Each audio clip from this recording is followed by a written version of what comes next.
Kamal sir இந்த படத்துல gangster தானே. கமல் சாரோட கூட சுத்துறது யார் யாரு அப்படின்ற மாதிரி வந்து சொல்றேன். கமல் சார் கூட சுத்துறது வந்து ஒன்னு நாசர் சார் இருப்பாரு, அப்புறம் ஜோஜோ ஜார்ஜ் வந்து இருப்பாரு. அண்ட் அதை தாண்டி வந்து பாத்தீங்கன்னா நடுவுல கொஞ்சம் பக்கத்தை காணும் அப்படின்ற படத்துல இருந்து பக்ஸ் வருவார்ல அவரு, அதுக்கப்புறம் சிம்பு. ஸோ இவங்களாம் தான் வந்து கூட சுத்துற மாதிரி இருந்து காமிப்பாங்க.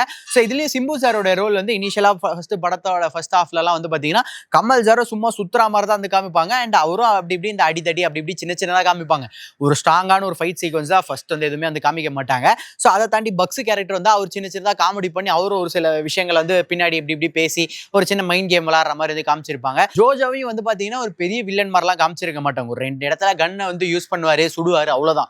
ஸோ ஒரு கேங்ஸ்டரோட சுத்துறவங்களும் வந்து ரொம்ப ஒரு பெரிய ஹைப்பா பாக்குறதுக்கும் நல்லா டான் மாதிரி எல்லாம் இல்லாம ரொம்ப ஒரு இதுவா வச்சதுனால வந்து பாத்தீங்கன்னா கமல் சருக்கு பின்னாடி இருக்கவங்களும் ஸ்ட்ராங்கா கிடையாது. கமல் சரோட கேரக்டர்லயுமே நிறைய கன்ஃபியூஷன்ஸ் எல்லாம் இருக்கு. இவர் நல்லவரா கெட்டவரா, இவர் ஏன் கேங்ஸ்டர் ஆனாரு, எப்படி கேங்ஸ்டர் ஆனாருன்ற மாதிரியான விஷயங்கள்லாம் இல்லாததுனால நமக்கு எங்கேயுமே வந்து ஒரு ஸ்ட்ராங் கேரக்டரா வந்து கமல் சரோட கேரக்டர் வந்து தெரியாது. ஏன்னா அவரோட கேரக்டருமே ஒரு கன்ஃபியூஷன்ல இருக்கு, அவர் சுத்தி இருக்கவங்களோட கேரக்டருமே நல்லா ஸ்ட்ராங்கா இல்லை அப்படின்ற மாதிரி வந்து சொல்லுவேன்.